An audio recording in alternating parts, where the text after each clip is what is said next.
Bem-vindos à live de terror do Cinefreak. Um programa especial sobre os filmes e séries de terror. Ai, que medo! Bom, para aqueles que têm medo de filmes de terror, o filme de terror, psicologicamente falando, ele serve para o telespectador expurgar seus próprios medos. É uma forma de catarse em que você, numa sala escura, consegue vivenciar alguns dos maiores medos sem correr risco nenhum. Algumas pessoas têm preconceitos com filmes de terror. Isso é devido ao terror gore, que muita gente gosta, principalmente o Bernardo, mas é aquele terror sangrento, mais visceral. Visceral porque literalmente eles tiram as vísceras de dentro da pessoa. E muita gente, inclusive ela, achava que filme de terror era assim. Mas não, existem roteiros muito elaborados, muito precisos e que hoje a gente vai discutir. Bom, vamos começar do começo. Em 1896, um cara chamado Georges Méliès, nada mais, nada menos do que o pai do cinema. Sim, existe esse conflito de se o cinema foi criado por americanos ou por franceses. Vamos resolver agora. Foi criado por franceses. Georges Méliès fez um curta de 2 minutos chamado A Mansão do Demônio, e este é considerado o primeiro filme de terror. Lógico, em preto e branco. Ah, e um detalhe legal. O Cinefreak vai disponibilizar esse filme na sua página do Facebook. Eu vou procurar, vou catar, vou achar esse filme e vou disponibilizar para vocês. É um curta de 2 minutos e como foi feito em 1896, ele já caiu em domínio público. Bom, antigamente o primórdio do cinema, claro, um filme em preto e branco, um filme mais artesanal, ele começou com o Méliès, que era um diretor de teatro, e desenvolveu mecanismos que aproximavam essa nova forma de arte, o cinema, do teatro, com mecanismos de palco, com corda, com roldanas, e ele criou filmes fantásticos. Ah, detalhe, ele também é o pai da ficção científica. O Méliès, ele trazia assuntos que interessavam a população e até então eles não tinham tido acesso. Ele continuou como um dos pioneiros não só do cinema, mas do cinema fantástico, inclusive ele é o pai do cinema fantástico, inclusive o filme de terror. Até que filmes da década de 1920, 14, com Metrópolis do Fritz Lang, que já dava ares de expressionismo alemão, indo depois para filmes como o Nosferatu do Fritz Lang, aí sim, expressionismo alemão puro, e O Gabinete do Dr. Caligari, que são filmes que definiram esse estilo e que iriam permear todo o cinema de terror até os dias de hoje. É um clima mais denso, mais pesado e lembrando ares de sonho, porque se você assistir esses filmes, ele não representa a realidade. O personagem principal, não o monstro, o antagonista do monstro, ou seja, o humano, ele nunca está claro se ele está num sonho, numa realidade. É uma situação meio onírica. E eles definiram muito bem essa ambientação, uma ambientação pesada, uma luz chapada, uma diferença gritante entre luz e sombras, que torna uma experiência visual muito bonita. Eu tive a oportunidade de assistir aqui em São Paulo uma sessão especial do Metrópolis, que não é bem um filme de terror, mas ele passa áreas de terror por causa da personagem principal, que é a tecnologia. É como se a tecnologia, esse filme já no final da década de 1910, comecinho da década de 1920, ele já mostra a tecnologia como uma grande vilã. E eu tive a oportunidade de ver esse filme no antigo espaço Unibanco de cinema, aqui na Augusta, em São Paulo, cinema mudo, mas com piano, em que a trilha sonora era tocada ao vivo, era uma performance ao vivo, maravilhosa. Legal, hein? Detalhe curioso, eu fui com a minha irmã, ela dormiu o filme inteiro, todo mundo ria do ronco dela. Isso é verdade. Isso é verdade. Viu, Nanica? E daí começou propriamente a se construir as bases de um cinema mais moderno. Em 1922 surgiu o Nosferatu, do Murnau, depois em 23 o Gabinete do Dr. Caligari, que são personagens, o Nosferatu, que é o vampiro, que depois foi adaptado como Drácula, do Bram Stoker. Ele tem filmes até hoje, inclusive um filme produzido pelo Nicolas Cage, chamado A Sombra do Vampiro, que mostra os bastidores desse filme. Ele passou aqui no Festival Internacional de Diversidade Sexual, dos cinemas aqui em São Paulo, foi maravilhoso, vale muito a pena ver. Esse filme mostra como foi por trás, mas brincando com a hipótese de o Max Schreck, que é o ator que faz o Nosferatu, ser um vampiro de verdade. Nessa produção ele era um vampiro de verdade e ele concordou em fazer o filme para se alimentar dos astros e das estrelas do filme. É muito legal esse filme, vale a pena, A Sombra do Vampiro. Bom, depois disso, já na década de 30, a primeira vez que foi produzido a versão do filme do King Kong. Olha lá, gente, ó. King Kong. Pegava a loira.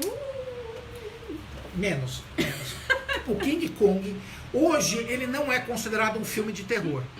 Mas, na época, mulheres grávidas, existem relatos disso, porque os jornais da época noticiaram que mulheres grávidas... Vamos parar de brincar. Mulheres grávidas desmaiaram durante o filme. Elas desmaiavam durante o filme, causando muita comoção. E na época, o filme foi feito com uma técnica que hoje, infelizmente, não é tão usada. A Andrea pôde assistir uns filmes dessa tecnologia, chama Stop Motion. Exatamente isso que ela fez. Eles pegavam os bonecos, feitos geralmente de massinha ou argila, manipulavam pedaço por pedaço, milímetro por milímetro, e fotografavam. A gente não pode esquecer que o cinema é 24 quadros por segundo, ou seja, 24 fotos sequenciais para gerar 1 segundo de filme. Então vocês fazem ideia do que dava trabalho fazer isso. E o primeiro Kong foi feito com stop motion. E foi muito complicado. Da década de 30 até a época da guerra, os filmes de terror geralmente eram monstros, vampiros, a múmia. Eram monstros que povoavam a literatura da época, literatura clássicas, que traziam para o público por penny, 1 centavo de dólar na época, custava o ingresso, atrações para que ela pudesse se divertir. E veja bem, a gente está falando isso, que quando houve a quebra da Bolsa, uma das únicas empresas, a única forma de negócio que se manteve foram os cinemas, porque eles eram baratos e eles faziam entretenimento para a população de forma acessível, e a população, para fugir de suas vidas, continuava indo ao cinema. Então eles tinham que trazer alguma coisa que impactasse mais a vida da pessoa do que o que estava acontecendo do lado de fora dos cinemas. Então os filmes de terror faziam muito sucesso. Eram os horror flicks, ou seja, os filmes de terror. O filme B, hoje a pessoa fala filme B como se fosse um filme ruim, não é isso.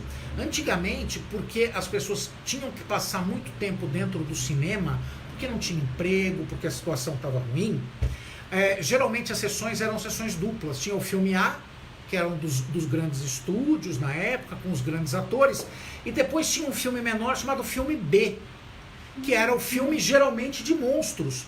Então filme B não é um filme ruim, é um filme que era adjacente ao filme principal e geralmente filme de monstros. Então esse termo cunhado naquela época, hoje usado erroneamente, não significa filmes ruins. Nessa época, então, os filmes eram filmes de monstro, tudo, até surgir a guerra. A guerra, quando veio na década de 40, o medo passou a ser o medo de fora. O medo do que a gente não conhece, mas ainda dentro da Terra, do nosso planeta. Então, geralmente eram maldições, eram pessoas estranhas. O Drácula, por exemplo, que vinha da Europa para a Inglaterra, que vinha dos Cárpatos, da região mais no interior da Europa, ele vinha até a Inglaterra, ou em alguns casos até para os Estados Unidos, em filmes que eram de menor orçamento americanos. Ele acabava, o medo vinha de fora. E nessa época, um dos estúdios que mais produziu filmes que eram considerados clássicos do terror são os estúdios Hammer, na Inglaterra. Ele produziu Pérolas, Drácula, A Múmia, Lobisomem, e ele produziu inclusive O Monstro da Lagoa Negra, um dos clássicos do cinema. Pode brincar. Um dos clássicos do cinema que causou um alvoroço grande no cinema, porque foi uma das primeiras tentativas, já houve antes, mas de se usar equipamento para que o dublê pudesse respirar embaixo d'água, roupas de borracha. Hoje é risível, claro, a gente tem tecnologia CGI, mas na época era uma novidade muito grande. E a Hammer trouxe grandes filmes. Isso ele foi indo da década de 40, 50, final de 40, 50, 60, 70. Chegou a produzir filmes na década de 80 e depois ele faliu na Inglaterra e foi comprado por um grande estúdio. A Hammer ainda produz alguns filmes. Lógico, filmes de terror, que é o que tornou eles famosos.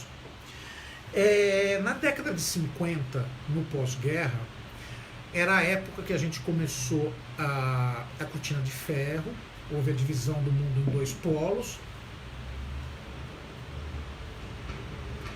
Começou a divisão entre Estados Unidos e União Soviética e começou a Guerra Fria. Também aí volta mais forte o medo do desconhecido, o medo do que vem de fora, e volta principalmente o medo das guerras nucleares.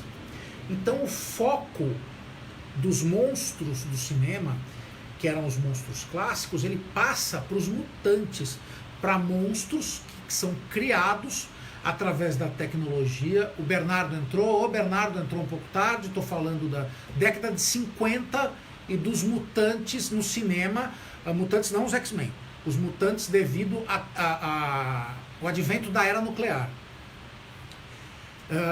Esses personagens eram personagens que foram criados por causa da tecnologia, então há também aí nesse momento um resgate do medo da tecnologia, um resgate do medo da era atômica.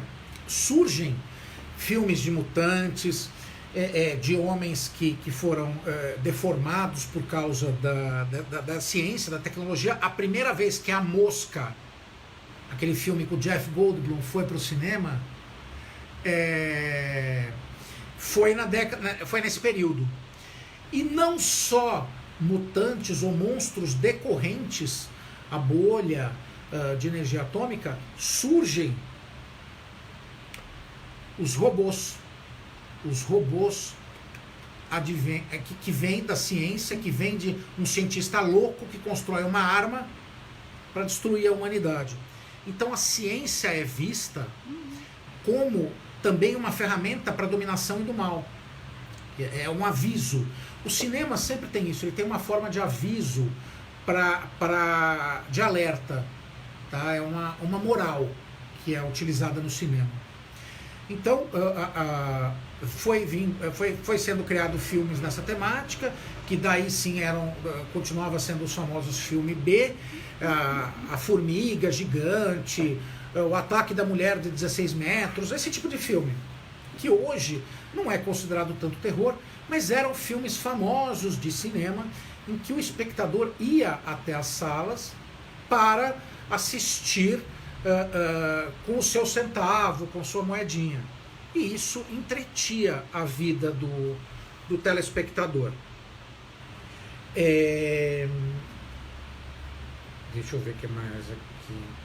Enquanto isso, em outras mídias, o curioso é o seguinte: os quadrinhos, quando eles surgiram, histórias em quadrinhos, o gibi, O famoso gibi. Quando surgiu, ele não era de super-heróis. O super-herói, o primeiro super-herói foi o Superman em 1938. Existem controvérsias, mas o primeiro super-herói maciço, de massa, que foi um fenômeno cultural de massa, foi o Superman. Tinha um personagem anterior, se eu não me engano, de 1937. Mas ele não foi tão famoso quanto... Sim, Bernardo, O Dia que a Terra Parou, não o do Keanu Reeves, que eu gostei particularmente. O original é um filme de terror, e é um filme de terror da década de 50, 1950, dessa época do terror atômico. Mas eu vou chegar nos filmes de alienígenas ainda. Só um minuto, Bernardo, segura aí. Os quadrinhos, eles não surgiram com os super-heróis. Eles vêm antes, em 3 formatos, na verdade. Detetives, cowboys e índios, e de terror. Eles surgiram em tirinhas com personagens como Drácula, como a Múmia. E ele entretia a criançada, no domingo, geralmente, que é quando eram publicadas as tirinhas, com essas histórias. Os pais não gostavam muito que eles lessem essas histórias, porque era assustador. E mesmo na época, quando você lia as histórias em quadrinhos de terror, elas eram muito sangrentas. Muito. Para você ter uma ideia do que eram sangrentas, o Zé do Caixão. As histórias em quadrinhos eram como se fossem os filmes do Zé do Caixão. Por isso os filmes dele são tão cult. Elas vêm direto dos pulp, que são aqueles quadrinhos mais densos, mais adultos e mais sangrentos, que foram adaptados para uma linguagem cinematográfica. Claro, ele não foi o criador disso, mas ele usou muito bem. Isso era para criança? Não era para crianças, mas como era barato, e na época não havia essa espécie de censura, não existia o Código Reis dos quadrinhos, que viria depois, que acabou censurando os quadrinhos, era livre. E convenhamos, na época todo mundo sabe, quadrinho era coisa de crianças, né? Hoje ainda tem gente que pensa assim, eu estava ferrado se fosse assim. Mas, e o Bernardo também, mas esses quadrinhos eram consumidos por essas crianças, e isso gerou enormes pesadelos para eles. E ele foi resgatado depois, porque quem pensa que os quadrinhos de super-heróis sempre fizeram sucesso, se engana. Depois do movimento hippie, no final da década de 60, teve um livro que chamava Sedução do Inocente, que acusava os quadrinhos de apodrecer a mente das crianças, que fazia com que eles se tornariam cidadãos degenerados, acusavam a Mulher Maravilha de explorar e causar lesbianismo, acusaram, isso vem daí essa história, o Batman e Robin, de ser um casal homossexual, porque um homem ficaria com um adolescente. Hoje a gente sabe que é uma questão parental, que ele adotou o Dick Grayson, o primeiro Robin, mas na época exploraram isso. E depois foi descoberto que esse livro foi uma grande farsa, que o psicólogo que criou o livro era um farsante, que recebeu uma encomenda para criar isso e desestabilizar o mercado de quadrinhos. Graças a Deus isso não aconteceu. Mas na época, uma coisa que acabou acontecendo, que foi muito ruim, é que caiu o gênero dos quadrinhos, dos super-heróis, a época de ouro dos quadrinhos, ela quase acabou.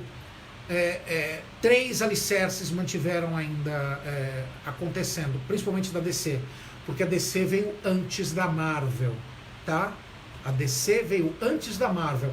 A Marvel completa esse ano 80 anos e só o Superman completa 82. Então você vê que a National Comics, que depois virou a Detective Comics, a DC, ela veio 2 anos antes da existência da Marvel. Então, era sustentado pelo Super-Homem, pela Mulher Maravilha e pelo Batman. E mesmo assim as histórias acabaram ficando muito apelativas, muito infantilizadas, porque eles procuravam esse público como válvula de escape. E as histórias pararam de ter um tom mais adulto. Só para citar, só abrindo um parênteses, em 1939, na revista Detective Comics número 27, que foi lançada em maio, que é o Batman, o primeiro episódio, a primeira história do Batman, era uma história de terror. Ele matava. O Batman matava os inimigos, ele andava com uma limusine dirigida pelo Alfred, ele espancava os criminosos e depois jogava o corpo pela porta do carro em movimento. Então era muito pesado. E isso foi sendo infantilizado. Esse Batman azulzinho, que a Andrea odeia, Eu tenho uns Batmans azuis, ela odeia. O Batman azul, ele foi criado para tentar amenizar o seu impacto, e assim, junto com o Robin, que foi criado para identificar com o público mais adolescente. Por causa desse código, a sedução do inocente, foi criado um código de ética nos quadrinhos que chama Código Reis, que era um selinho, um desenho, que nem um selo, ficava em cima dos quadrinhos, e ele tinha certas regras que não podiam ser quebradas. Isso fez com que o gênero dos quadrinhos, dos super-heróis, porque não podia ser violento, não podia ter luta, não podia ter uma série de coisas, ele acabasse, ele quase terminasse.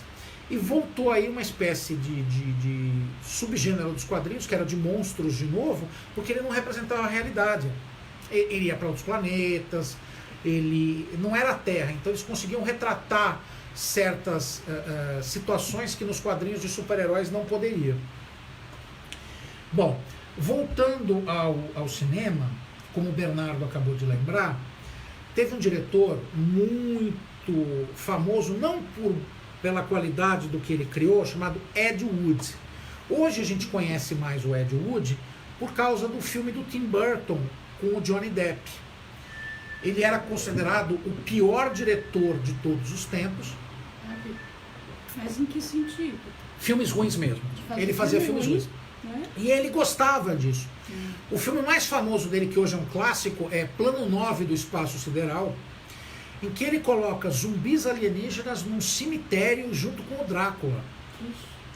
E quando tinha a cena, o vento batia, você via as lápides balançarem. Era muito ruim, mas era tão ruim que ficou bom e virou cult.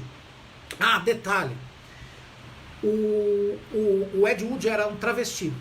Ele gostava de usar, por baixo das roupas do dia a dia, roupas femininas da esposa dele. Então ele usava lingerie, cinta-liga, e ele se sentia confortável com isso, até o dia que ele chegou para dirigir vestido de mulher, com uma longa peruca, acho que ruiva ou loira na época, e ninguém estranhou, porque todo mundo conhecia ele, e na verdade todos eram muito estranhos nos estúdios do Ed Wood. Ele roubava cenários de outros filmes, ele invadia os estúdios à noite. Quem quer conhecer mais sobre o Ed Wood e gosta de cinema, tem que assistir Ed Wood, do Tim Burton. Esse é uma boa dica do Cine Freak. Inclusive, vou pedir Ed, eu estou anotando aqui para passar para vocês.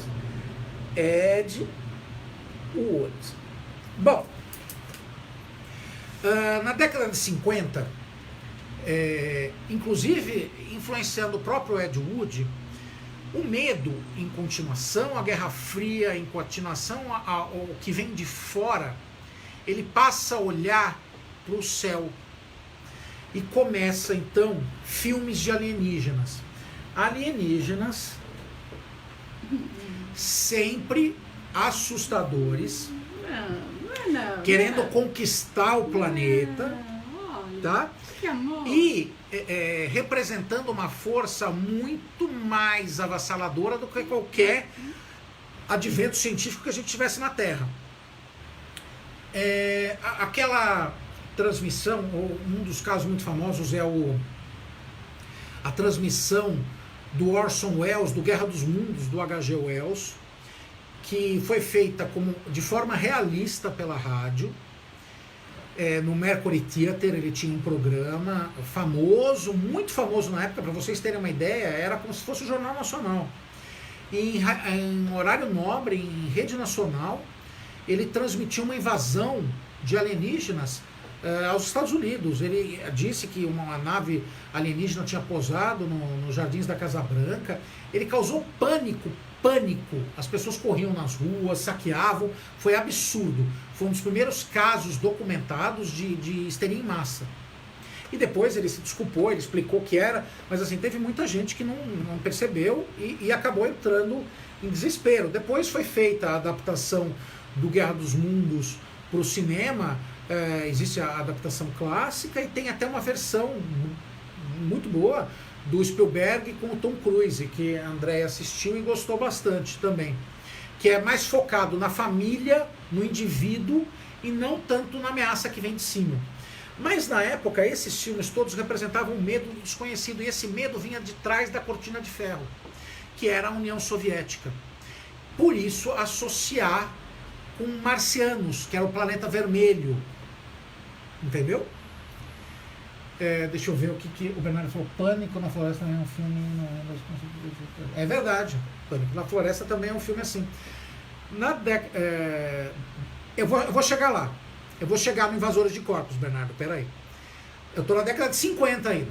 Daí, os alienígenas representavam isso, e eles sempre faziam experiências com os seres humanos, eles abduziam a pessoa e a pessoa não tinha como resistir. Então, nesse período, começou com o medo vindo de fora. O medo que o ser humano não tinha como compreender, porque não faz parte da nossa realidade. E isso ficou muito famoso no cinema. Inclusive voltou a ser explorado mais para frente, mais nos nossos tempos, com um dos filmes que a gente vai citar agora, daqui a pouquinho, que é um dos melhores filmes, não só da ficção científica, mas do terror também. E depois, na década de 70, na década de 80, principalmente na década de 70, o medo era o establishment, era o sistema. Veio o Candidato da Manchúria, que é um filme maravilhoso, que tem uma versão nova com Denzel Washington, uma versão recente com o Denzel Washington, que é experiências feitas pelo governo na pessoa, fazendo com que a pessoa não deixasse de ser ela mesma. Mas nesse período, um dos filmes mais representativos, inclusive que o Bernardo acabou de falar, é Body Snatchers, ou seja, Invasores de Corpos. Invasores de Corpos é um filme com uma premissa muito original, que foi duplicada por vários diretores nas décadas seguintes, seguindo até os nossos tempos, com o filme com Daniel Craig e com aquela do Moulin Rouge, como é que chama? A Nicole Kidman. O Body Snatchers é o seguinte: houve uma invasão alienígena silenciosa, porque ninguém percebeu, e eles colocaram, chama pods em inglês, umas cápsulas, mas o termo utilizado, até porque é umas vagens. Parece bobeira, mas não é, o filme é assustador. E assim, essas vagens eram colocadas, principalmente do lado dos líderes, mas de pessoas chaves, e quando essas pessoas estariam dormindo, essas vagens brotariam e surgiriam réplicas dessas pessoas idênticas. A pessoa original era consumida, ela virava uma proteína que alimentava essa vagem, e surgia aquela réplica que fazia parte de uma mente colmeia, uma consciência coletiva dos alienígenas, que fizeram isso para dominar o planeta. Então, eles fizeram isso por toda a galáxia. Eles iam de planeta em planeta, deixavam essas vagens, que brotavam e substituíam a população nativa do planeta por réplicas que era dessa sociedade invasora. E esse filme era assustador. A primeira versão era em preto e branco, inclusive o ator do filme original, o ator principal do primeiro filme, ele participa dos outros em easter eggs, assim, participações especiais. Era assustador, e isso mostrava o medo do desconhecido, o medo aí nesse caso, do comunismo, que era desconhecido. Até hoje a gente voltou com esse tema de medo do comunismo. As pessoas não sabem o que é e têm medo do que não sabem. E o ser humano sempre teve medo daquilo que não conhece. E o Invasores de Corpos é um dos maiores representantes desse período. Ele depois foi feito por outros diretores, inclusive um filme mais moderno com o Daniel Craig. Quer ver? Eu tenho o nome aqui.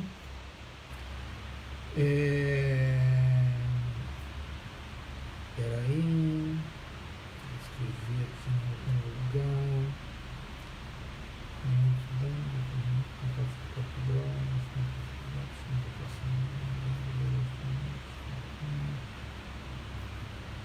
Bom, eu coloco depois na página do cinema, porque é um filme moderno. Se eu não me engano, acho que chama Invasores. Acho que chama Invasores, mas eu vou colocar ali. Com Daniel Craig e a Nicole Kidman, que é a mesma história do Invasores de Corpos, mas desta vez eles fizeram, trazido para os tempos atuais, nos anos 2000, se não me engano foi em 2014 esse filme, 2013, 2014, e é o lado psicológico daquilo, o esgotamento psicológico, porque no filme, em todas as versões, a pessoa não podia dormir, porque ela era substituída quando dormia. Então tinha o fato de que da solidão, porque todos os outros estavam se transformando em réplicas, do fato de que a pessoa não podia dormir, e o fato de que ninguém acreditava quando ela falava isso. E isso foi trazido nesta versão mais atual com o enfoque psicológico, que é um dos melhores enfoques de filmes de terror, o lado psicológico do filme. Outro grande exemplar dessa época, lógico, teve a Bolha, a Coisa, que todos vinham da ciência, mas um dos grandes exemplares dessa época, aí já no final da década de 70, começo da década de 80, era o filme O Monstro do Ártico, que é um filme com o Kurt Russell. Deixa eu dar uma olhadinha aqui. Já foi traduzido como A Coisa. Foi feita uma versão nova desse filme. É o seguinte, eu cheguei a falar nesse filme numa live passada. A Coisa. Esse filme, A Criatura do Ártico, ele na época era chamado assim, hoje ele tem outro nome. Hoje eu não tô. Assim, mas é um filme com o Kurt Russell. Ele tá com medo. Que mostra um acampamento no Ártico, um acampamento de pesquisa científica no Ártico, próximo a um acampamento da Noruega. Eles encontram ali no acampamento de pesquisa científica da Noruega uma criatura congelada, que é um alienígena, que começa a copiar, ele se adapta, ele copia o corpo de qualquer criatura para se infiltrar ali e ir dominando. E ele vai se duplicando. Ele começa assim, como se fosse uma estrela do mar que copia. Ele consegue se replicar através de um hospedeiro. E você nunca sabe quem é que está contaminado. Esse também é um medo do que vem de fora. Aquela tensão. Isso representa claramente o medo do comunismo. Porque na época tinha um macartismo e não se sabia quem era comunista, quem não era. É uma coisa absurda. Mas assim, isso influenciou muito o cinema de terror. Esse filme foi feito, se eu não me engano, em 83. Já não tinha mais o macartismo, mas era uma alegoria ao macartismo. E foi feita uma versão agora, nos anos 2000, que mostrava a história do acampamento da Noruega. Que mostrava essa situação do que aconteceu antes do primeiro filme. E vale a pena você assistir. Como eu disse na época, assista o segundo, que foi feito mais recente, que mostra o que aconteceu no acampamento, e depois o primeiro. O filme original da década de 80, ele está na Netflix. Então esses eram os filmes dessa temática do medo do que vinha de fora. Depois, na década de 80, houve uma retomada de alguns monstros clássicos,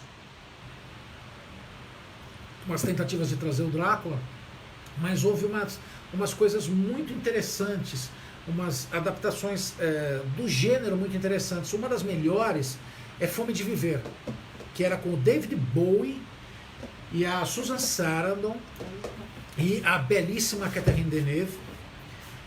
A Catherine Deneuve e o Bowie são vampiros, mas de uma forma diferente, não um mito europeu do vampiro, é mais um mito egípcio. Eles não têm dentes, não têm presas, eles sugam a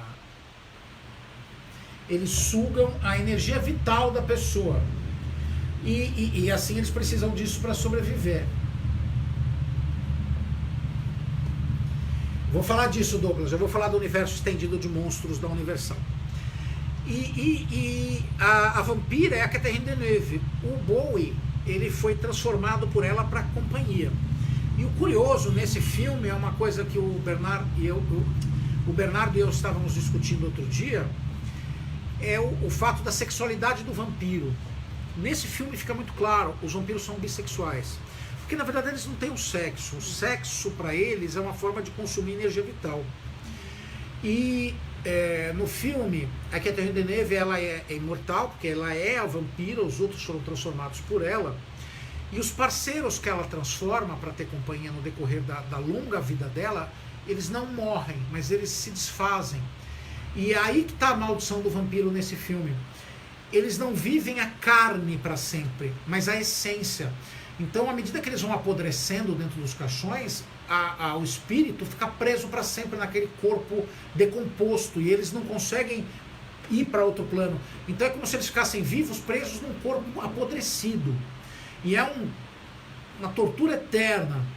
E o processo de envelhecimento no filme, o vampiro ele vive sem envelhecer durante séculos, mas chega uma hora que de repente ativa isso e ele vai apodrecendo de uma vez. E o David Bowie começa a envelhecer. E ela percebe isso, lógico, vai sofrendo, mas ela começa a buscar um substituto.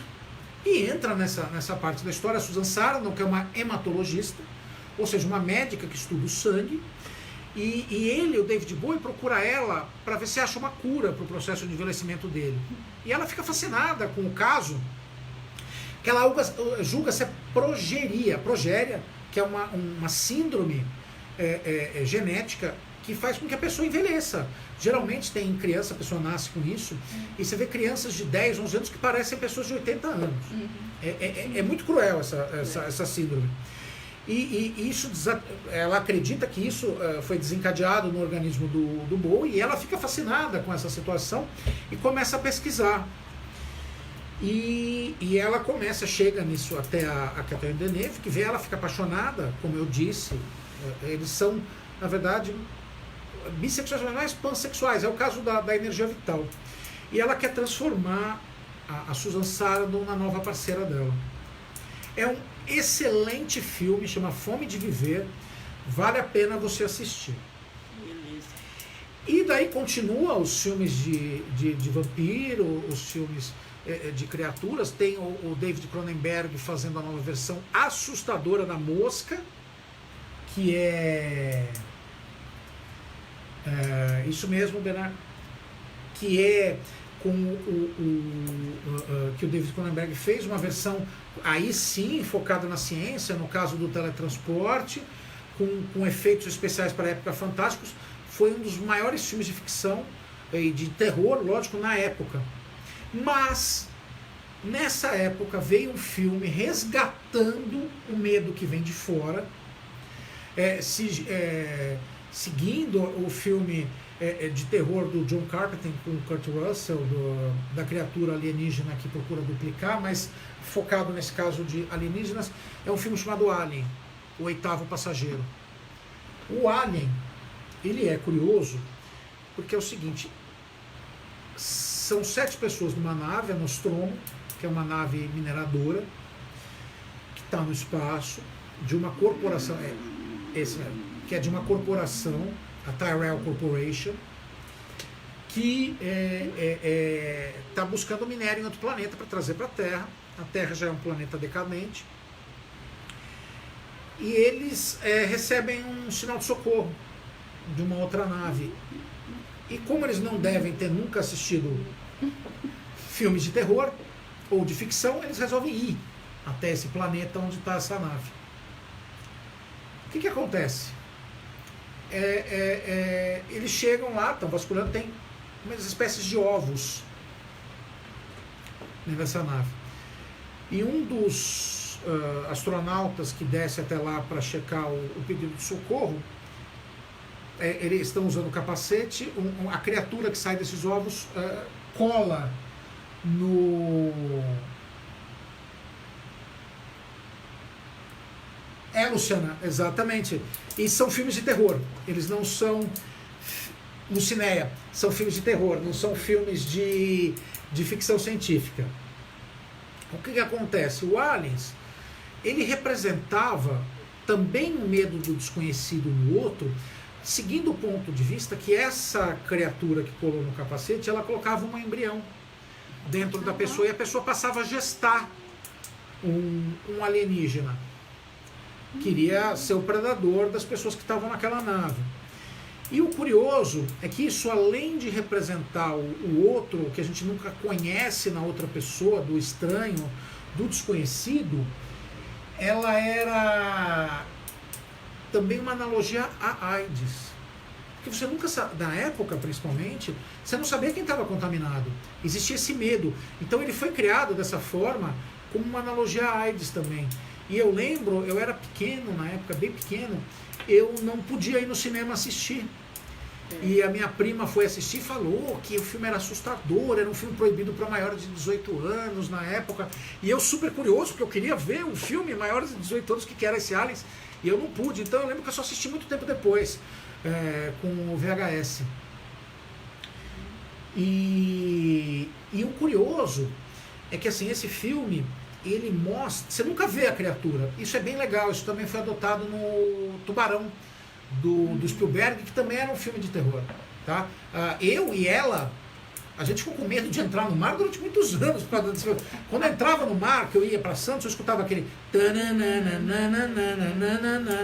era assustador. Eu morava na praia, morava no Rio de Janeiro, e no final de semana a gente ia pra praia, né? Sim, sim. E sempre passava piranha, tubarão, mas eu entrava no mar assim, ficava, né? Só procurando. Como impressionava a gente aqui. Sim, a música, o John Williams é um gênio da música, a trilha dele, você entrava no mar e o Alan acabou de entrar e assustava, deixava a gente arrepiado. Eu tinha medo de tomar banho no chuveiro e sair um tubarão pelo chuveiro.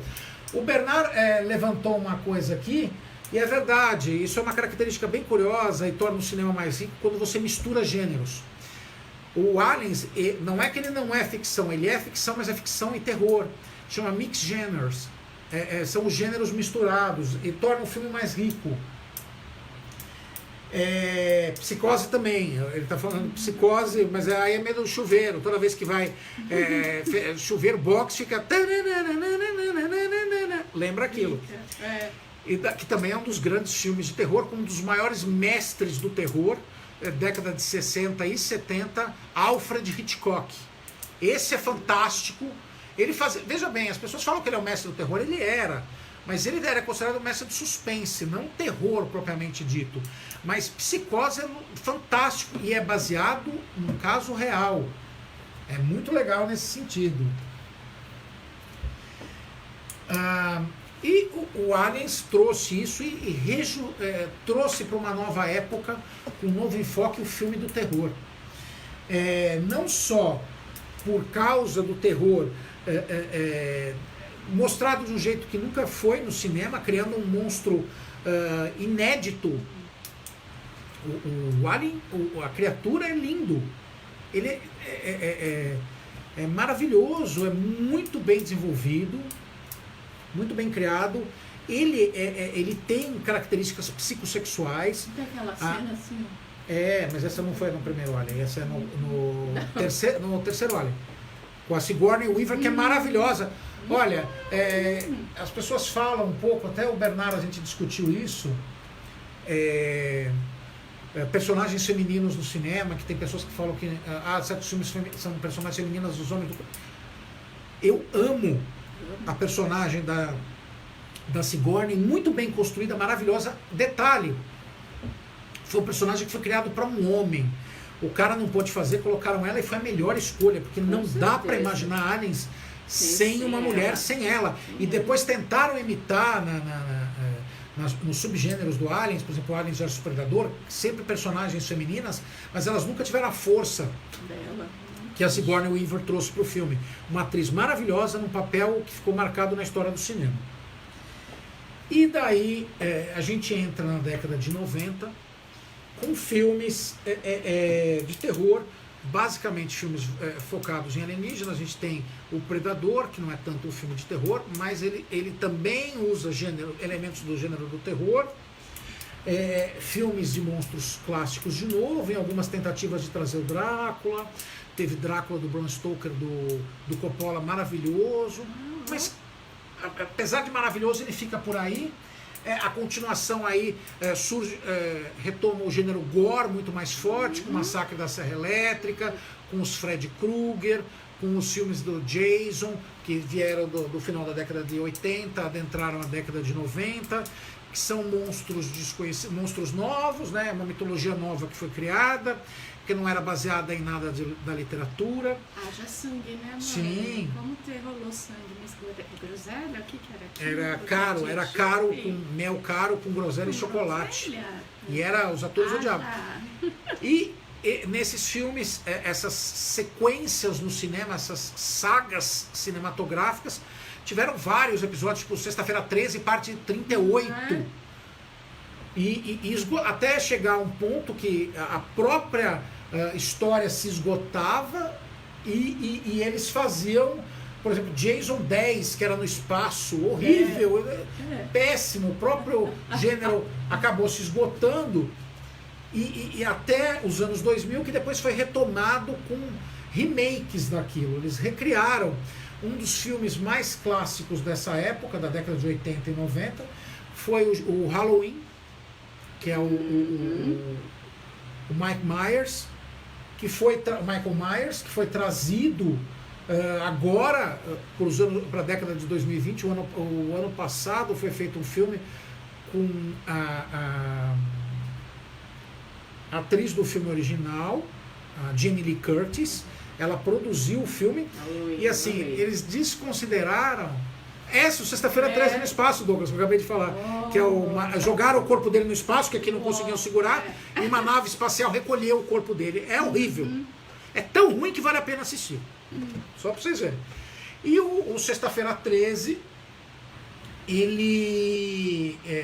Halloween, o Michael Myers, a Jamie Lee Curtis, atriz do primeiro filme, ela produziu esses filmes e ela volta só por isso com uma temática mais atual e de vingança.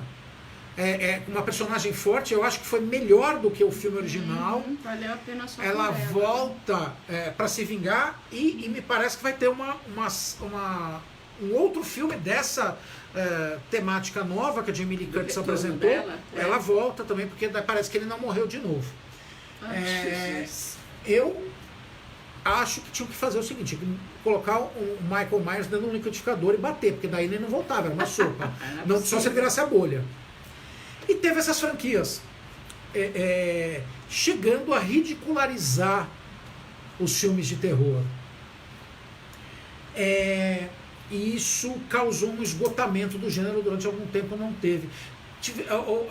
Tiveram filmes que foram maravilhosos, como Entrevista com um Vampiro, mas aí, apesar de usar gêneros de terror,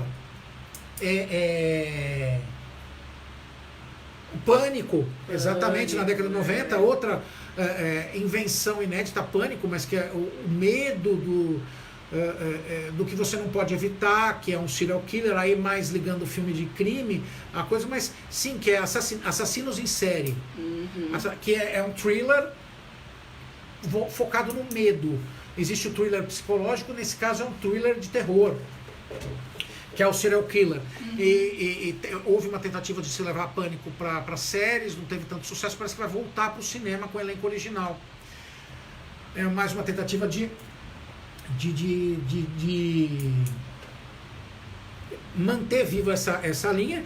E sim, como o Bernardo está falando, tirando um sarro dos slashers, que é aqueles filmes que o pessoal picava basicamente os outros, que veio com Sexta-feira 13, o Fred Krueger, o Michael Myers, com o facão, com a luva, com os dedos, sempre matando alguém. E veja bem, eles matavam alguém que estava em situação numa situação sexual. Era sempre curioso, perceba isso nesses filmes, sempre tinha uma conotação sexual às mortes.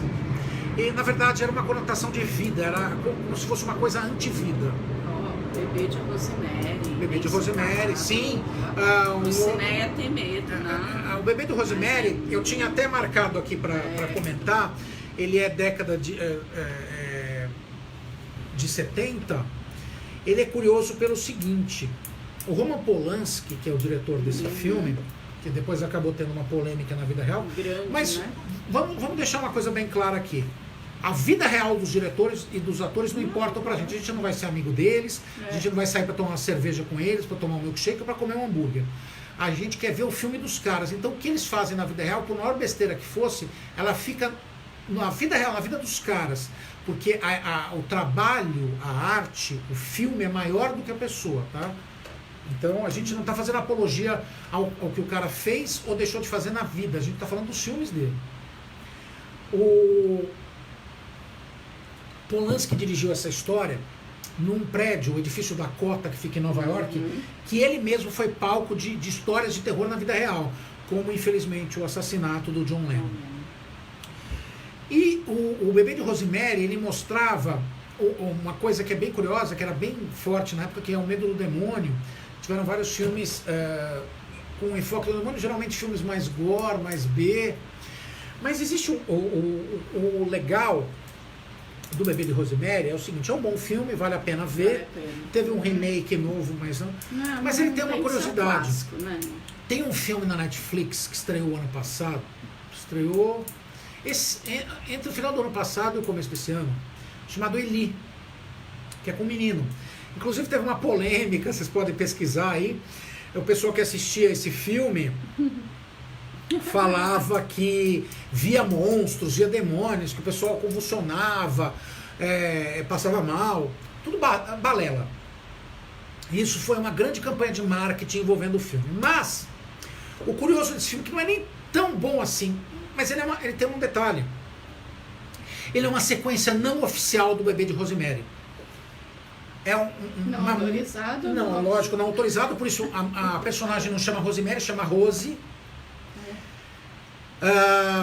Passou um tempo depois do que teria acontecido no final do Bebê de Rosemary, o menino cresceu, ele não sabe do passado dele, a mãe dele está casada com outro cara, e ela quer evitar a todo custo que o menino passe por mudanças. Eu não vou estragar o filme para todo mundo, mas assista o filme, chama Eli. Eli. Tem na Netflix. Assistam o filme e quando terminar, começa a fazer as ligações com o Bebê de Rosemary. Vale a pena se você fazer esse exercício de imaginação. Daí tem também, da década de 80, década de 90, A Profecia, que é filmes do demônio. Tinha o Anticristo, que era uma criança que seria o Anticristo, tem que evitar. Tem um filme maravilhoso também chamado A Profecia, com a Demi Moore, que ela está grávida, e acabaram as almas no Salão das Almas de Deus, é um mito hebraico, e o filho dela ia nascer sem alma, isso era o sinal para o Armagedon. E ela tem que evitar isso. É um filme muito bom. Eu passei outro dia para André, apesar de as pessoas não darem muita coisa para esse filme, é um filme muito bom. É bem curioso. E daí a gente sai dessa década de 90 com a retomada dos slashers, dos filmes de serial killer. Um dos filmes que ele é um thriller, mas ele também vai pro lado do terror, é O Silêncio dos Inocentes, que é o Anthony Hopkins com o seu Lecter, é assustador. E muita gente passou mal no filme. A cena dele devorando o rosto do enfermeiro é assustador. E assim, o filme inteiro. E é uma junção de gêneros de investigação policial, do thriller, do suspense, com um filme de terror muito bem feita. E também já dá aí um pontapé para gêneros que juntam policial com investigativo, um filme investigativo com filme de terror. Um detalhe. Aí bombou, né? Aí bombou. Nessa época do Silêncio dos Inocentes, surge uma série que também tem elementos de terror, inclusive o terror do espaço sideral, que é Arquivo X. Quando o Chris Carter, o criador do Arquivo X, estava criando a série, o Mulder e a Scully seriam jornalistas. Seria uma retomada de uma série chamada Kolchak e os Demônios da Noite. Eu assisti essa série com meu pai quando era criança. Era um jornalista investigativo que escrevia para jornais tipo tabloide, e ele descobriu que as criaturas existiam mesmo, os monstros, tudo, e ele investigava, escrevia matérias sobre isso. Inclusive o Kolchak faz uma participação no Arquivo X mais pro final da série. E a pegada do Arquivo X seria exatamente essa, do Kolchak e os Demônios da Noite. Houve um remake faz pouco tempo, tá? Também é muito bom, mas já acabou. E o Arquivo X é terror psicológico, exatamente.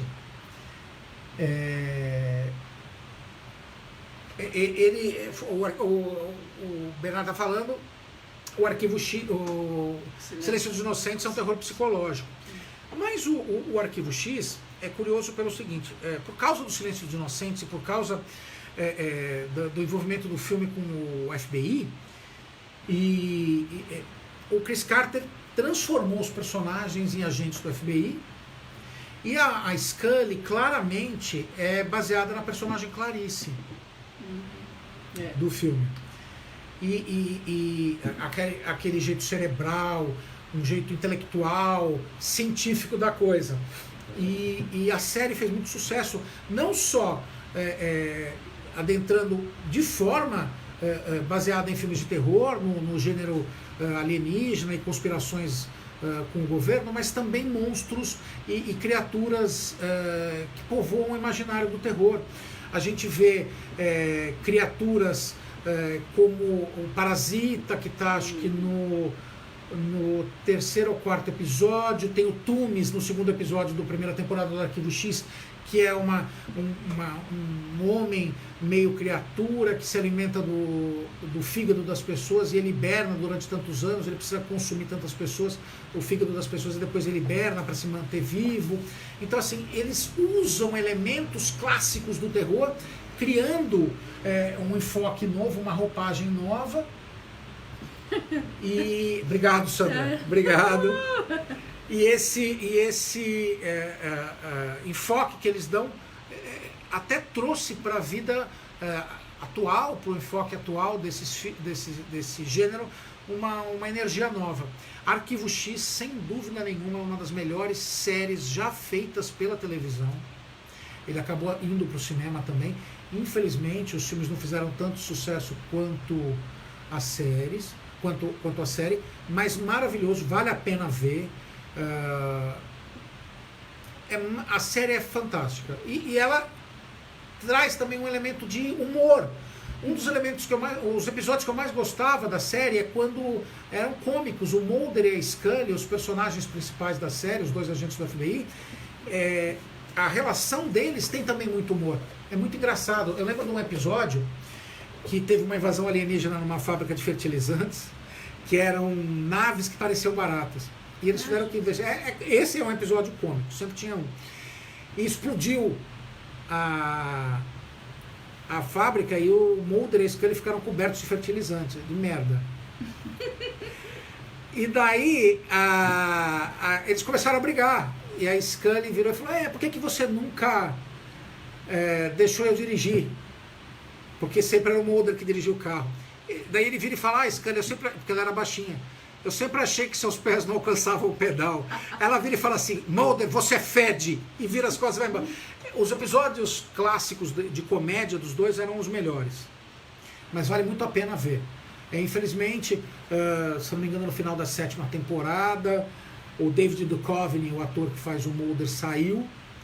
E daí tiveram que trazer 2 personagens novos. A série começou a perder, tanto que trazem o David Duchovny. Ele saiu porque ele tinha casado, a série era gravada no Canadá, ele morava em Los Angeles, ficava longe da família, era complicado, mas depois ele volta, tem uma 9ª temporada, mas aí a série já perdeu o pique e acabou sendo encerrada. Mas é muito boa, Arquivo X.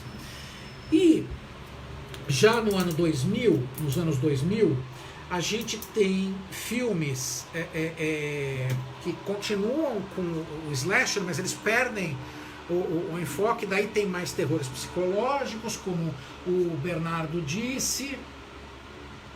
Ele disse Buffy, década de 90, anos 2000, que é a caça a vampiros, que traz elementos clássicos do vampiro para uma roupagem mais adolescente, mais pop. Era quase como se fosse uma novela, mas era muito legal. Eu assisti a série inteira, amava Buffy. O Bernardo é um dos fãs inveterados da série, que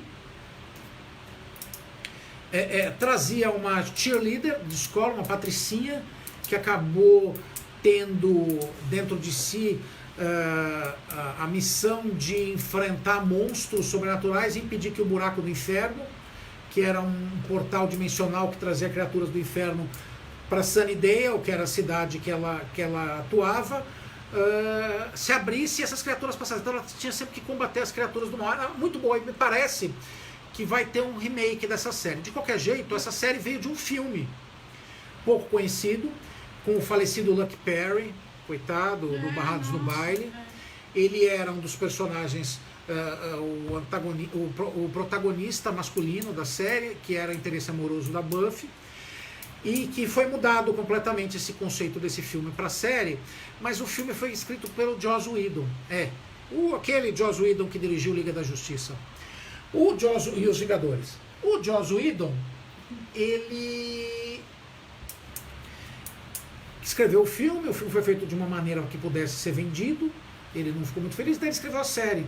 A série, como o Bernardo está falando, realmente tem uma pegada mais de terror, e tem episódios bem de terror, bem adultos. É boa, vale a pena assistir Buffy, a Caça a Vampiros. Vou ficar com medo, não?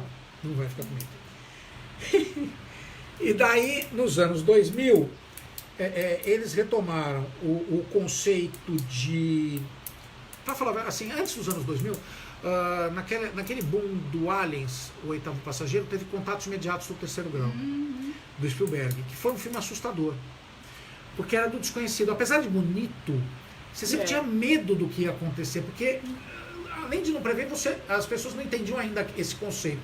E o Contatos Imediatos do Terceiro Grau, que trouxe o François Truffaut, um dos maiores diretores do Nouvelle Vague francês, um gênero de filme francês de cinema, ele topou participar como ator, ele atua, acho que foi a última participação dele no cinema. Claro. Foi. O Spielberg falou que uma das grandes felicidades da vida dele foi dirigir o François Truffaut. Ele faz o francês, que é o pesquisador, no filme. É o filme do Purê de Batata? É o filme do Purê de Batata. Essa é cena o filme do Purê de Batata. Que o personagem principal, o Richard Dreyfuss, está comendo batata uma noite e ele não sabe porque ele tem a compulsão de pegar a batata e começar a modelar uma coisa, ele não sabe o que é, e a família dele fica assustadíssima. E o filme, Contatos Imediatos do Terceiro Grau, tem uma cena assustadora, que ele está na estrada, com o carro, uma estrada escura, e você vê um ponto de luz, como se fosse uma estrelinha seguindo o carro. E ele para num cruzamento férreo, e daí tem toda uma cena, para quem não assistiu vale a pena assistir, mas para uma nave em cima dele, é assustador aquilo, porque você não consegue evitar, você não tem o que fazer, você não tem como fugir, fazer nada. E esse filme trouxe uma forma de terror também diferente, assim como o Tubarão. São os dois filmes do Spielberg que brincam com essa coisa de terror, o Contatos Imediatos do Terceiro Grau e o Tubarão. Nos anos 2000, eles voltam com essa coisa do terror, do ET. Mas eu vou voltar nos anos 80 com uma citação muito querida minha. Quando eu era criança, eu morria de medo de ver filme de terror. Meu pai me colocava na sala com ele assistindo filmes clássicos, até do Hammer. E eu tinha pânico, eu não dormia, eu gritava. Eu tinha o quê? 3, 4 anos. Meu Deus. E eu lembro que depois disso eu nunca mais vi filme de terror. Mas quando eu era adolescente, eu fui no cinema, adolescente, eu tinha uns 11, 12 anos. Eu fui sozinho assistir um filme chamado The Lost Boys, Os Garotos Perdidos, que é do Joel Schumacher, que infelizmente faleceu essa semana. E é um filme de vampiros diferente também. São vampiros jovens, adolescentes, motoqueiros, numa cidade na Califórnia, E os meninos tem a ver com quadrinhos, tem a ver com cultura pop. É um filme excelente. É uma forma nova de contar filmes de vampiros. Vale muito a ver. A pena você assistir Os Garotos Perdidos, The Lost Boys. Eu vou voltar nisso quando eu falar um pouquinho daqui a pouco do Joel Schumacher. Daí a gente vai para a década dos anos 2000 com filmes 2000, 2010, 2020, como Invocação do Mal, que é maravilhoso, apesar de muita gente não gostar, como o próprio Bernardo. Ele não é jumpscare, aquele susto que dá a música, estoura e você assusta. Ele é um processo investigativo que leva até o mal, que é com um casal real, os Warren. Eles são reais, eles realmente existem, e o museu que está no filme também é real.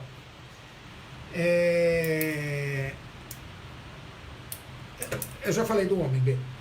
Daí tem o filme chamado Entidade, que é com o Ethan Hawke, que a Andrea até hoje marcou ela, que o final do filme é impactante, que é a filha com o machado. E é uma entidade japonesa que persegue crianças. Tem duas partes. Ela se assustou bastante, também é um filme muito bom. E esse ficou. Tem os Invocação do Mal e os subgêneros dele, que é a Annabelle, que não é tão bom. O terceiro é o melhorzinho, mas o Invocação do Mal é muito bom. Tem a Freira, que também veio mais ou menos. Tem a Freira 1, acho que a 2. E tem um filme, eu só quero abrir um parênteses, tem o Livrai-nos do Mal, muito, muito bom. Tá na Netflix, voltou pra Netflix. É um filme real, baseado num caso real de um detetive da polícia de Nova York, que ele investigou uma onda de aumento de violência e casos de violência doméstica na época na região. E ele encontra um padre e ele começa a ver que alguns dos casos de violência doméstica estavam associados a casos de possessão. E é curioso porque tem um vídeo real feito na sala de interrogatório da polícia de Nova York com um suspeito possuído. E começa a acontecer coisas dentro da sala impressionantes. Se você duvida desse caso, tem o vídeo real dessa sala de interrogatório no YouTube.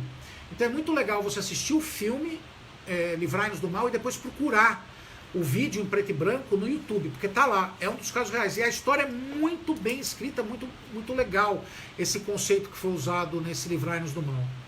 Os filmes de possessão, né, de modo geral, eles... É um dos filmes que a Andrea mais gosta, né? Fala um pouquinho. Eu gosto de possessão, exorcismo, Conta pra eles um pouco o que você tinha de assistir filme de terror, então, me conhecer. Agora eu vou contar. Ela vai falar. Eu de verdade, eu nunca tinha assistido, assim, criança, até tem aquela curiosidade de ver alguma coisa, os clássicos, né, o Poltergeist, pra mim ver Tubarão e Piranha era assim, nossa, ficava aquilo na cabeça. Então, um filme realmente, assim, de terrorzão, eu criança, jovem, adolescente, eu nunca tinha visto, que eu achava que eu ia ter um treco, que eu ia, sei lá, o susto ia ser tão grande que eu ia ter um negócio lá. Então, eu nunca tinha visto, não tinha curiosidade. O Vasco, ele me introduziu nesse mundo terrorístico, né? Aí eu comecei a ver, aí, nossa, mas eu peguei um amor no negócio aí, só que hoje em dia, né, eu busco algo que realmente me dê muito medão, muito pânico. Mas ela não encontra. De verdade, eu não encontro. Eu amo, assisto tudo, não tenho preconceito, vejo, nossa, que filme ruim. Não, vamos lá, vamos ver até o fim, quem sabe.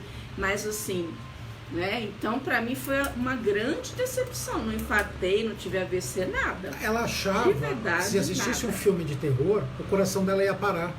É verdade, ela pensava que o medo, o susto, o terror ia ser tão grande que ela ia morrer.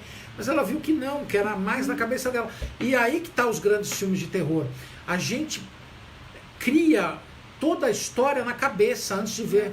O filme que faz com que o espectador tenha isso, essa ação, são os melhores. Então, assim, Livrai-nos do Mal é excelente. Mas eu tenho que contar um caso particular aqui. do Bernardo, que falou do Silent Hill, que vem do videogame, que ele não gosta dos Warren porque os Warren são safados. Eu gosto dos Warren do cinema, dos personagens, dos reais. Não me interessa muito. O que eles trouxeram para o filme, particularmente eu gostei, a ambientação, o uso de câmera, a parte técnica, a narrativa do filme, eu gostei bastante. O Bernardo tem uma história para contar junto comigo que é muito curiosa, eu vou contar para vocês agora. A gente estava fazendo faculdade de jornalismo e eu assisti um filme chamado Contatos do Quarto Grau, que não é nem um filme hoje tão assustador, mas tem uma história curiosa. Eu estava assistindo, era de madrugada, eu virei à noite fazendo isso, porque na época a internet não era tão boa quanto hoje, mas não era tão boa, e demorou um pouco para baixar, eu queria ver. E o filme é com a Mila Jovovich, uma atriz que costuma fazer bastante filmes de terror, mas dessa vez ela fez um filme diferente. Ele não tem ação, ela era uma psicóloga, numa cidade pequena dos Estados Unidos, em que começou a ter crimes domésticos extremamente violentos, como um pai matar toda a família e se matar. E, enquanto isso, paralelamente, tinha casos de aumento de procura de tratamento psicológico, porque as pessoas não conseguiam dormir. E todas alegavam ter o mesmo sonho, com corujas brancas. E sempre no mesmo horário. E o que era curioso, ela começou a perceber essas ligações. Quando ela começou a fazer regressão com os pacientes, eles começaram a ficar muito agressivos. Eles gritavam e vivenciavam experiências de abdução. E ela começou a traçar um paralelo com desaparecimento de pessoas, com coisas que estavam acontecendo nesse local. E o filme era feito de uma maneira que mostrava a parte narrativa ficcional do filme, com atores, e cenas de documentário, com os supostos envolvidos nessa história. Com cenas da câmara de carro de polícia. E começou a me dar um nervoso esse filme, que eu assisti o filme falando com ele no telefone de madrugada. Eu não sei porque o filme não é nem tão assustador. Corujas às 4 da manhã, isso mesmo, Bernardo, isso mesmo. E eu vi esse filme depois, não tem nada a ver, na verdade, o filme lida com o lado documental, eu não vou estragar isso para você, procura na internet, foi a primeira vez que eu vi um filme pesquisando junto na internet características que eu estava vendo na tela. Então foi uma experiência multimídia, assim, para mim, foi a primeira vez que tive isso. E conversando com o Bernardo, que também do outro lado estava pesquisando na internet sobre o filme. Procure Contatos do Quarto Grau. Mas daí, o filme de terror hoje chega com essas séries, esses desdobramentos de filmes do gênero de terror mais clássico, usando elementos de todos os outros. Como eles têm sequência, segue, por exemplo, como Sobrenatural, que mexe com o desconhecido, não deixa bem claro que tipo de monstro que se é dimensional, como a gente pode ver em Stranger Things, se é alguma coisa que vem de um universo demoníaco. Lida com a incapacidade do indivíduo de superar aquilo sendo um espectador, segue também com reinvenções de gêneros como o vampiro, como a múmia. Eu tenho que citar nesse momento uma coisa que até o Douglas pediu, que é o Dark Universe da Universal. A Universal trouxe um filme do Drácula chamado Drácula 2000. Depois ela fez um outro Drácula que iniciaria esse universo. É o seguinte, eles viram que os Vingadores deu muito sucesso no cinema, e os filmes de super-herói, não só da Marvel quanto da DC, de união de super-heróis. Então o que eles podiam fazer? Eles tinham na mão as franquias de monstros que estavam paradas desde a década de 90. O Drácula, Frankenstein, a Múmia, o Monstro da Lagoa Negra, o Homem Invisível. É grande não, mas... mas é fofo. Tá bom. E eles resolveram fazer o seguinte, o conceito de unir tudo isso no universo, apresentar filmes separados, agora com uma nova versão, uma nova roupagem desses personagens, e depois unir tudo em um filme com todos esses monstros.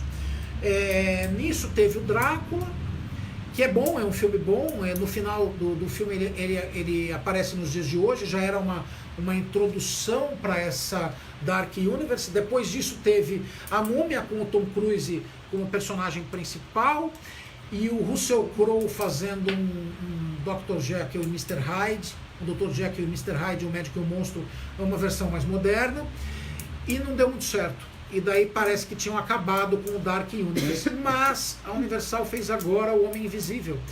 É um filme completamente despretensioso, que não pretendia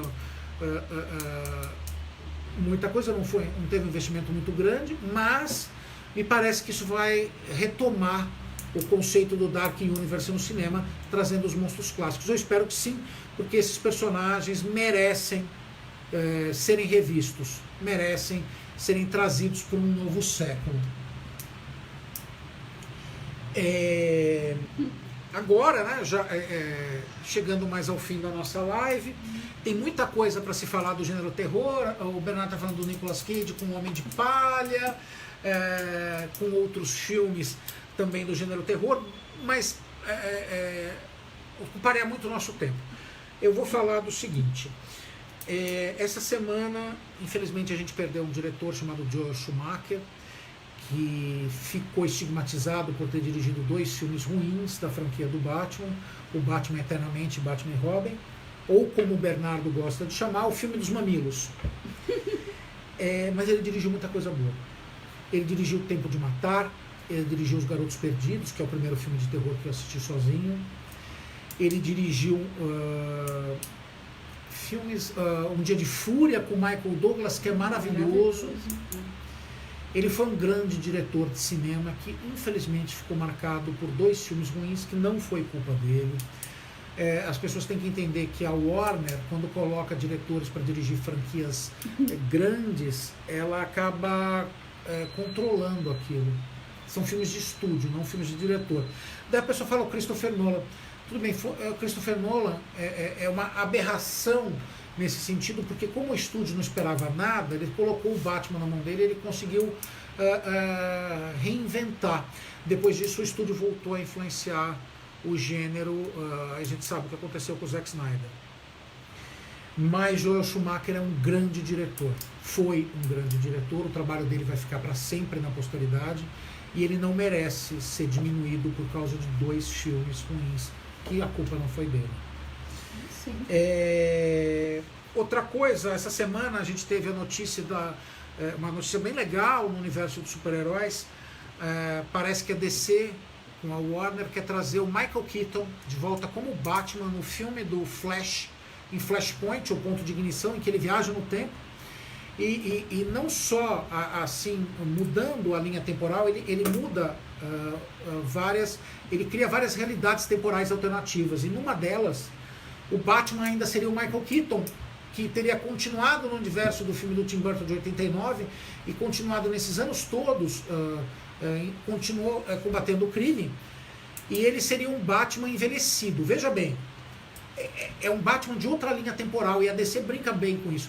Isso não significa que não vai existir o Batman do Affleck nem o Batman do Pattinson. Eles podem coexistir, porque eles fazem parte de linhas temporais e universos diferentes.